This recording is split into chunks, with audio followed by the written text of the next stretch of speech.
Episode start होता है जहां पर हम देखते हैं कि रियो और यूमिंग सभी को कुछ दिनों के लिए अपना फ़ोन यूज़ करने से मना करते हैं, जिसके बाद ZGDX और FNC टीम के बीच मैच होता है और ZGDX टीम बड़ी ही आसानी से इस मैच को जीत जाती है।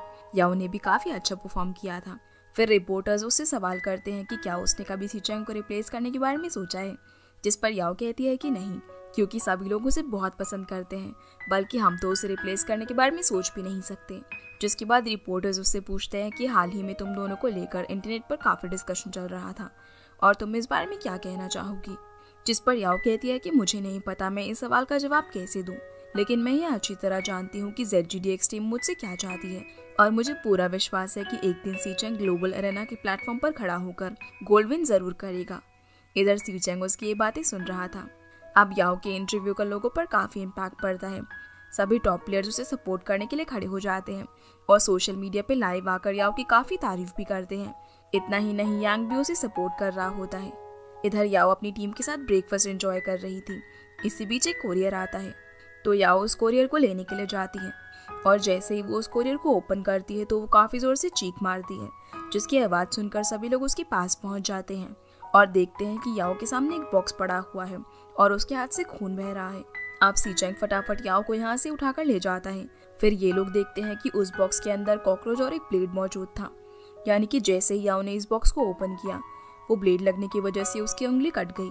इसी बीच चबी को उस बॉक्स के अंदर एक लेटर भी मिलता है जिसमें लिखा हुआ था कि अगर याओ ने आगे से कोई भी मैच खेला तो उसके लिए अच्छा नहीं होगा। अब ये सब देखकर रियो पुलिस को कॉल करता है और इस बारे में बताता है। इधर सीचेंग याओ को ट्रीटमेंट दे रहा था। इसी बीच याओ कहती है कि शायद उसे लाइव स्ट्रीमिंग में ये नहीं बताना चाहिए था कि उसे कॉकरोचेस से डर लगता है। जिसके बाद रियो सीचेंग को कहता है कि उस बॉक्स में एक थ्रेट लेटर भी मिला है, लेकिन हमने पुलिस कंप्लेन कर दी है और बेहतर होगा कि याओ नेक्स्ट मैच में ना खेले क्योंकि उसका हाथ इंजर्ड भी है और उसकी जगह पर लियो मैच में पार्टिसिपेट कर लेगा। लेकिन सीचेंग इनकी बात से एग्री नहीं करता। अब आगे सीचेंग कल के मैच को लेकर प्रैक्टिस कर रहा होता है। तभी रियो और याओ उसके पास आ जाते हैं, जहां रियो सीचेंग को कहता है कि याओ कल मैच नहीं खेलेगी क्योंकि ये डिसीजन हाई अथॉरिटीज़ ने लिया है। ये सुनकर सीचेंग याओ को पूछता है कि क्या तुम इस डिसीजन से एग्री करती हो, जिस पर याओ हाँ कहती है क्योंकि ये सब उसकी सेफ्टी के लिए ही किया जा रहा था। अब उसका रिप्लाई सुनकर सीचेंग को काफ़ी गुस्सा आ जाता है। फिर वो बिना कुछ बोले अपनी गाड़ी लेकर यहाँ से चला जाता है। अब उसे इस तरह जाता हुआ देखकर याओ उसे मैसेज करती है कि घर जल्दी लौट आना, पर काफ़ी रात हो जाती है लेकिन सीचेंग अभी तक वापस नहीं आया था। याओ भी उसे लगातार मैसेज कर रही थी, पर सीचेंग उसके किसी भी मैसेज का रिप्लाई नहीं दे रहा था, इसलिए उसकी वेट करते करते याओ सो जाती है। अगली सीन में हम देखते हैं कि सीचेंग याओ के साथ सो रहा होता है क्योंकि वो वापस आ चुका था। याओ को भी उसकी प्रेजेंस फील हो रही थी और वो उसे हक करते हुए कहती है कि मैं तुम्हारे बारे में सोचकर ही परेशान हो रही थी। अगले दिन ZGDX और रेड एरो के बीच मैच होता है। इस बार सीचेंग काफ़ी एग्रेसिवली खेल रहा था और उसका साथ लियो दे रहा था। फिर फाइनली ZGDX टीम मैच जीत जाती है, जिसके बाद सभी रिपोर्टर सीचेंग का इंटरव्यू लेने के लिए उसका वेट कर रहे होते हैं। पर तभी उन लोगों को पता चलता है कि सीचेंग इस बार इंटरव्यू नहीं देने वाला और इतना सुनते ही सारे रिपोर्टर्स उनके घर तक पहुंच जाते हैं। यहाँ ये सभी सीचेंग को रोककर उसे पूछते हैं कि उसने आज काफ़ी एग्रेसिवली मैच खेला और इंटरव्यू देने से भी इनकार कर दिया, जबकि आज तक किसी भी टीम ने इंटरव्यू से इनकार नहीं किया। लेकिन सीचेंग इस बात का कोई भी जवाब नहीं देता। जिसके बाद ये लोग उससे पूछते हैं कि क्या याओ को सडनली लियो से रिप्लेस कर दिया गया है, क्या ये हाई अथॉरिटीज़ का डिसीजन है या फिर उसे बैन कर दिया गया है। जिस पर सीचेंग कहता है कि नहीं, ऐसी बात नहीं है, बल्कि ये मैच लियो ही खेलने वाला था। इतना कहकर सीचेंग अंदर चला जाता है, जहाँ याओ उससे पूछती है कि तुमने आज इतना एग्रेसिवली तरीके से मैच क्यों खेला, क्या तुम्हारी तबीयत ठीक है। लेकिन सीचेंग उसकी किसी भी बात का सही से जवाब नहीं देता। तभी उसके पास एक कॉल आती है और वो यहाँ से चला जाता है। इधर याओ सीचेंग के बिहेवियर को देखते हुए काफ़ी टेंशन में आ जाती है और वो जिमयांग से मिलकर उसे सारी बात बताती है। जिसके बाद याओ अपने रूम में होती है और यहाँ वो सीचेंग को काफ़ी मिस कर रही थी क्योंकि काफ़ी रात होने के बावजूद भी सीचेंग अभी तक वापस नहीं आया था। इसी बीच याओ सीचेंग की एक रिकॉर्डिंग सुनती है, जिसे सुनते सुनते वो काफ़ी इमोशनल हो जाती है और जब वो अपना फेस वॉश करने जाती है तो खुद की ये हालत देखकर वो अपने आप को सवाल करती है कि क्या उसने सीचेंग के साथ रिलेशनशिप में आकर कोई गलती तो नहीं कर दी। अब ये सोचते सोचते उसका हाथ पानी में चला जाता है और जिस उंगली में उसे चोट लगी थी वो भी पानी में भीग जाती है, जिससे उसे काफ़ी दर्द होता है और वो रोने लगती है। तभी वहाँ पर सीचेंग आ जाता है और पूछता है कि तुम क्यों रो रही हो। तो याओ कहती है कि मैं अपना फेस वॉश कर रही थी और उंगली पर पानी लगने की वजह से मुझे काफ़ी दर्द हुआ, जिस कारण से मैं रोने लग गई। दरअसल याओ यहाँ पर झूठ बोल रही थी क्योंकि वो पहले से ही काफ़ी अपसेट थी। खैर आगे सी चेंग दोबारा उसकी उंगली पर बैंडेज लगाने लगता है, जिस दौरान वो उससे पूछता है कि क्या आप तुम्हें दर्द नहीं हो रहा, जिस पर याओ कहती है कि पिछले कई दिनों से तुमने मुझे पूछा तक नहीं कि मेरी चोट कैसी है और तुम तो वैसे भी मेरा मजाक बनाते हुए आए हो। जिस पर सी चेंग कहता है कि मुझे तुम्हारी चिंता है, इसीलिए मैं तुम्हें यहाँ पर चेक करने आया हूँ और अगर तुम चाहो तो मैं यहाँ से चला जाता हूँ। इसी बीच याओ सोचती है कि सी चेंग इस गेम का किंग है और सभी उसे भगवान की तरह मानते हैं, लेकिन मैंने आज उसके लाइफ में सिर्फ ट्रबल्स ही क्रिएट किए हुए हैं। दरअसल याओ को लगता है कि शायद वो सी चेंग के लिए बर्डन है। अब जैसे ही सी चेंग यहाँ से जाने लगता है तो याओ उसे पीछे से हाँक कर लेती है और कहती है कि अगर मैंने कोई गलती की है तो मुझे उसकी सज़ा दो और अगर तुम चाहो तो मुझे मैच से भी बैन कर सकते हो, लेकिन इस तरह मुझे साइलेंटली ट्रीट मत करो। आखिर तुम मुझसे बात क्यों नहीं कर रहे और क्या तुम मुझसे ब्रेकअप करना चाहते हो? ये सुनकर सी चेंग थोड़ा इरिटेट हो जाता है और कहता है कि क्या तुम मुझसे ब्रेकअप करना चाहती हो? तो याओ कहती है कि पिछले कई दिनों से तुमने मेरे साथ सही से बात नहीं की, इसीलिए मुझे लगा कि शायद तुम मुझसे ब्रेकअप करना चाहते हो और अगर तुम सच में ब्रेकअप करना चाहते हो तो मुझे पहले ही बता देना ताकि मैं तुम्हें पहले डंप कर सकूं, जिससे मेरी रेपुटेशन खराब होने से बच जाएगी। तो सी चेंग उसे समझाता है कि पिछले कई दिनों से काफ़ी कुछ चल रहा है और इसी बीच तुम्हारे ऊपर अटैक भी हुआ है, जिस कारण से उस इंसिडेंट की वजह से मैं काफ़ी कंफ्यूज्ड हूँ। और ऐसा नहीं है कि मैं तुमसे बात नहीं करना चाहता, बस मुझे ऐसा फील हो रहा है कि मैं तुम्हारे लिए बेस्ट नहीं हूँ क्योंकि मैं तुम्हें प्रोटेक्ट नहीं कर पा रहा और क्या तुम मेरे जैसे पर्सन को एक्सेप्ट करने के लिए रेडी हो? जिस पर याओ कहती है कि मैंने पहले इससे ज़्यादा मैसी स्टेट में तुम्हें देखा है और मुझे तुमसे ब्रेकअप नहीं चाहिए। अब इससे पहले याओ आगे कुछ कहती सी चेंग उसे किस कर देता है। अगले दिन याओ की आंख जिमियांग की कॉल से खुलती है जो कि उसे एक लिंक सेंड करती है और जैसे ही याओ उस लिंक को ओपन करती है तो वो काफ़ी शॉक हो जाती है क्योंकि इस लिंक के अंदर याओ के ऊपर हुए अटैक के बारे में लिखा हुआ था। साथ ही साथ उस अटैकर की डिटेल्स भी इस लिंक के अंदर मौजूद थी। ये देखकर याओ सीधा रियो के पास जाती है तो रियो उसे बताता है कि हमने उस पर्सन को ढूंढ लिया है जिसने तुम्हें ये पार्सल सेंड किया था और सी चेंग ने ही एक क्लब की ओर से पोस्ट करवाया है। इसी बीच रियो याओ को मिरर दिखाते हुए कहता है कि तुम्हें अपनी रिलेशनशिप का दिखावा नहीं करना चाहिए। दरअसल सी चेंग ने याओ के सोते टाइम उसकी चीक पर एक हार्ट शेप का मार्क बना दिया था। तब यहाँ पर सी चेंग भी आ जाता है तो याओ उसके पास जाती है, लेकिन इससे पहले वो उससे कुछ कहती सी चेंग उसे याद दिलाता है कि वो ट्राउजर में है। फिर वो चुपचाप यहाँ से चली जाती है। अब आगे ये न्यूज़ काफ़ी वायरल हो जाती है कि याओ के ऊपर किसी ने अटैक किया है और लोगों को ये भी पता चल चुका था कि वो पर्सन कौन है, इसीलिए सभी लोग याओ को ही सपोर्ट कर रहे थे और उस पर्सन को गालियाँ दे रहे थे। इसी बीच हम उस पर्सन की वीडियो भी देखते हैं जिसने ये सब किया था।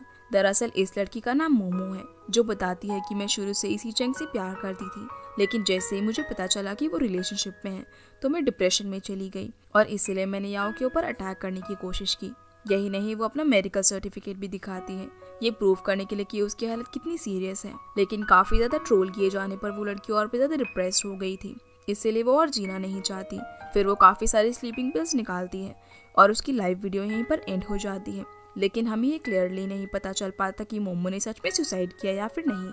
अब ये देखकर कुछ फैंस याओ को ट्रोल करना शुरू कर देते हैं कि उसकी वजह से एक लड़की ने सुसाइड कर लिया, लेकिन कुछ फैंस मोमो को ही गिल्टी डिक्लेयर कर रहे थे। इधर ये न्यूज़ सी चेंग के फादर भी देख रहे थे और उन्होंने रियो और सी चेंग को बात करने के लिए बुलाया था। अब सी चेंग के फादर इन दोनों को कहते हैं कि हमें इस सिचुएशन को हैंडल करने में टाइम लगेगा और तब तक याओ को सभी से माफ़ी मांग लेनी चाहिए ताकि ये मामला ठंडा हो जाए। लेकिन सी चेंग इस बात से एग्री नहीं करता। वो कहता है कि इसमें याओ की कोई भी गलती नहीं है क्योंकि उस लड़की ने ही याओ के पास वो पार्सल भेजा था और क्या पता उसका मेडिकल सर्टिफिकेट सस्पिशियस है भी या फिर नहीं, और ऐसा भी हो सकता है कि उसने सुसाइड ही न किया हो क्योंकि उसकी सुसाइड के बारे में आसपास मौजूद किसी भी पुलिस स्टेशन में कोई भी कंप्लेंट नहीं है। पर उसके फादर इसी बात को रिपीट कर रहे होते हैं कि फिलहाल के लिए याओ को माफ़ी मांगनी ही पड़ेगी क्योंकि इस इंसिडेंट की वजह से हमारी कंपनी पर काफ़ी बुरा इम्पैक्ट पड़ रहा है और यही मेरा लास्ट डिसीजन है। ये सुनते ही सी चेंग गुस्से में बाहर जाने लगता है तो उसके फादर उसे रोककर पूछते हैं कि तुम कहाँ जा रहे हो, जिसके रिप्लाई में सी चेंग कहता है कि आपको अपनी टीम की परवाह नहीं है, लेकिन मैं इस टीम का कैप्टन हूँ, इसीलिए एज अ टीम कैप्टन मैं खुद इस सिचुएशन को हैंडल करूंगा। फिर वो बाहर आकर किसी को कॉल करता है, जिसके बाद ये सभी एक मीटिंग करते हैं क्योंकि आज रात इनका एक ट्रेनिंग मैच होने वाला था। इसी बीच सी चेंग के पास एक कॉल आती है जिसे सुनने के लिए वो बाहर चला जाता है। अब हम देखते हैं कि रात हो जाती है और सभी सी चेंग के आने का ही वेट कर रहे थे। यूमिंग उसके पास कॉल लगाता है लेकिन सी चेंग कॉल पिक नहीं करता। अब यूमिंग रियो को कहता है कि जब तक सी चेंग वापस नहीं आ जाता उसकी जगह मैच मैं खेलूंगा। लेकिन मैच स्टार्ट होने से पहले ही सीचेंग यहाँ पर आ जाता है। फिर वो मैच के लिए रेडी हो जाता है। इसी बीच याओ उसके हाथ को नोटिस करती है और उससे पूछती है कि तुम्हारे हाथ को क्या हुआ। तो सीचेंग कहता है कि कुछ नहीं, मैं ठीक हूँ।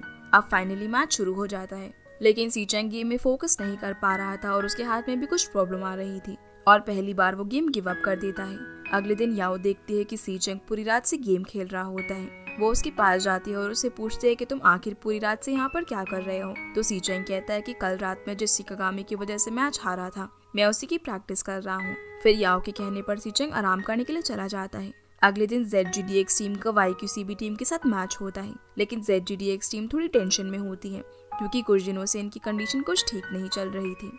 खैर रियो सभी के लिए कॉफी लेकर आता है, तो याओ सीचेंग और यूमिंग को कॉफी देने जाती है क्योंकि यूमिंग और सीचेंग कुछ पर्सनल बातें करने के लिए बाहर आए हुए थे। अब याओ उन्हें ढूंढते हुए एक रूम तक पहुंच जाती है, तभी उसे उन दोनों की आवाज सुनाई देती है। जैसे याओ दरवाजे से कान लगाकर इनकी बातें सुनती है, तो सीचेंग यूमिंग को कह रहा होता है कि मैं ये गेम जल्दी से जल्दी खत्म करना चाहता हूँ क्योंकि ह्योक मेरा अपोनेंट है। तभी याओ के पास कैट भी आ जाता है, जो कि याओ को पूछता है कि तुम यहाँ पर क्या कर रही हो, लेकिन याओ उसे चुप रहने के लिए कह देती है। तभी डोर ओपन होता है, तो याओ इनोसेंटली सीचेंग और यूमिंग को कॉफी ऑफर करती है।